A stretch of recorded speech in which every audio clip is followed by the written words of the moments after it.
Ontología, el ser infinito, el problema del conocimiento de Dios. Siendo esto así, a condición de que y en qué sentido un concepto positivo puede servirnos para expresar nuestro conocimiento del ser infinito. Ante todo es necesario justificar la atribución de dicho concepto, demostrando que está implicado en la prueba de la existencia del ser infinito.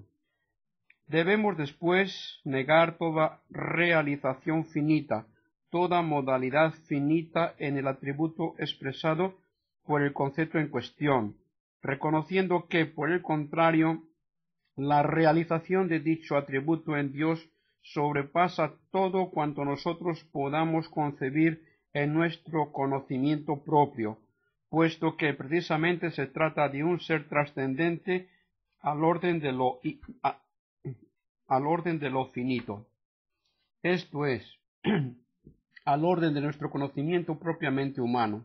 Se afirmará, por ejemplo, que el ser infinito es causa, puesto que ello se deduce inmediatamente de la inferencia metafísica que nos ha revelado su existencia, pero inmediatamente añadiremos que no es causa al modo como lo son las causas finitas conocidas por nosotros, causas limitadas opuestas a sus efectos, de causalidad parcial, superficial, solamente transformadora, concurre con otras causas, etc., y que la causalidad de los seres finitos no nos da ninguna idea propia de su causalidad trascendente. Podemos reconocer en el doble itinerario intelectual que acabamos de esbozar los tres procedimientos clásicos utilizados en la deducción de los atributos positivos: atribución, negación, trascendencia. Los dos últimos en el fondo coinciden, ya que el procedimiento de la trascendencia no hace sino destacar lo que ya estaba contenido en la negación, habiendo sido excluida toda realización finita del atributo. No hay ninguna proporción determinada ante el atributo en Dios y en la criatura. En resumen, la negación y la trascendencia consisten en corregir los atributos positivos con la ayuda de los atributos negativos. Dios es causa, pero es una causa no finita, no condicionada. La semejanza entre lo finito y el infinito, entre la criatura y el Creador, es pues el fundamento de nuestro conocimiento metafísico de Dios. Esta semejanza nos esclarece con luz meridiana la semejanza de los seres finitos entre sí y nos permitirá completar la doctrina de la analogía que elaboramos al comienzo de nuestra metafísica. El carácter analógico de los conceptos que atribuimos a lo finito y al infinito puede expresarse en una proporcionalidad con la misma razón que los conceptos atribuidos a muchos seres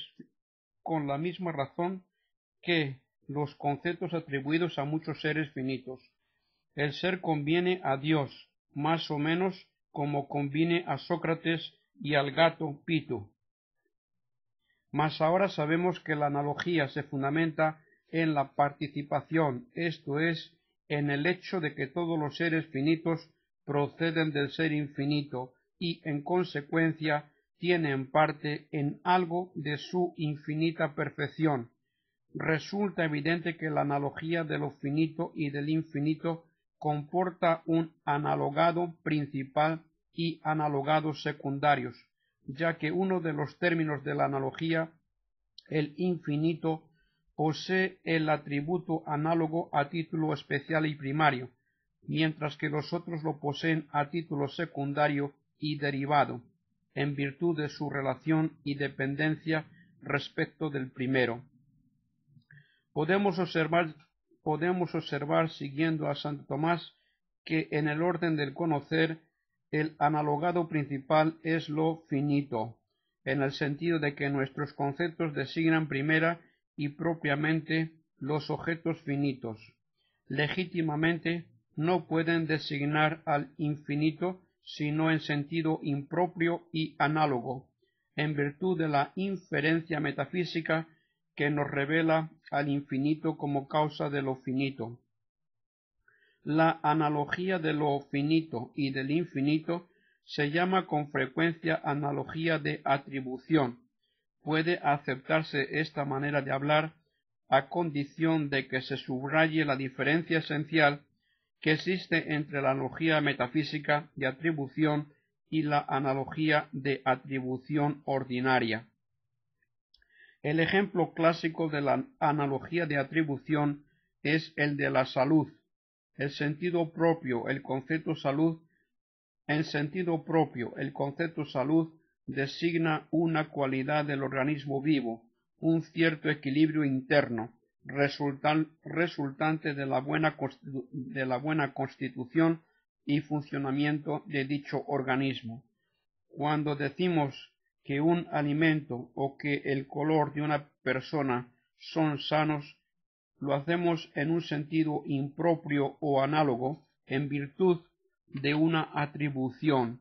Se atribuye la salud al alimento que la conserva o al color que la manifiesta, mas no se pretende en absoluto que el alimento o el color sean sanos en sí mismos, sino que se quiere decir que tienen una relación con la salud. Se trata, pues, de una analogía de atribución extrínseca que se funda en una relación entre los analogados secundarios y el analogado principal, único que posee intrínseca y formalmente la cualidad en cuestión. Esta analogía no es otra cosa que la figura retórica llamada metonimia. Por el contrario, la analogía metafísica del infinito y de lo finito es una analogía de atribución intrínseca. Los analogados secundarios poseen intrínseca y formalmente el atributo análogo, aun cuando no lo posean sino en virtud de la relación de causalidad que los une con el analogado principal. Volvamos ahora a las dos condiciones enunciadas para que un concepto positivo pueda atribuirse al ser infinito e intentemos delimitar su campo de aplicación. Primeramente, es necesario justificar la atribución a la luz de la prueba de la existencia de Dios. Se ofrecen aquí a la deducción dos caminos, puesto que esta prueba nos descubre a Dios como ser y como causa de lo finito. Siendo Dios ser, debemos atribuirle las propiedades comunes a todos los seres, expresadas en los conceptos trascendentales. Siendo Dios causa, no solamente debemos atribuirle la perfección de ser causa con todo cuanto ella implica, sino también las perfecciones de sus efectos, en virtud del principio general. La perfección de un efecto preexiste eminentemente en su causa, principio evidente siempre que se comprenda exactamente su sentido. Al decir que la causa precontiene la perfección de su efecto, no se afirma que la causalidad deba concebirse como la transferencia de una perfección que pasaría de la causa al efecto. Esta imagen grosera no expresa en manera alguna la naturaleza misteriosa del influjo causal.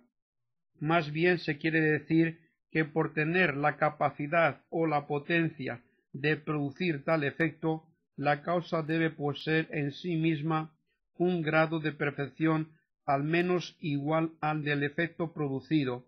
Negarlo es hacer incomprensible la causalidad, pues es querer explicar lo más por lo menos, lo más perfecto por lo menos perfecto, y en último análisis el ser por el no ser. Por otra parte, al afirmar que la causa precontiene eminentemente la perfección de su efecto, se quiere destacar el hecho de que la causa como tal es siempre superior al efecto como tal, por la sencilla razón de que goza de una prioridad de naturaleza, con frecuencia también de tiempo, con relación a su efecto. El efecto es inferior porque depende de la causa. Por ello, aun en el orden de las causas unívocas, esto es, de las causas que producen un efecto de su misma naturaleza, los seres vivos, por ejemplo, se reproducen en una misma especie. La causa en cuanto tal posee de manera eminente la perfección que comunica, aun cuando no lo posea en un grado superior. Es evidente que nuestro principio se refiere únicamente a la relación de la causa en cuanto causa, con su efecto en cuanto efecto. Si un ser es sólo causa parcial de otro ser, es claro que no lo precontiene, sino en la medida en que ejerce sobre él una influencia causal. Establecido este principio general, podemos aplicarlo al infinito, causa total de lo finito, y afirmar que toda la realidad de los seres finitos se precontiene eminentemente en el infinito. Parece, pues, que las perfecciones del mundo finito nos ofrecen una nueva fuente de conocimiento de las perfecciones divinas, porque toda perfección realizada en un efecto de Dios nos revela algo de la eminente perfección de su causa. Hasta aquí han sido las imperfecciones o las deficiencias de los seres finitos las que nos han servido de trampolín para llevarnos hasta el infinito. También nos servirán para caracterizarlo por oposición a lo finito en la deducción de los atributos negativos y en la corrección de los atributos positivos. Mas serán sobre todo las perfecciones de las criaturas las que nos descubran el secreto de la infinita perfección. Tal es al menos la esperanza que parece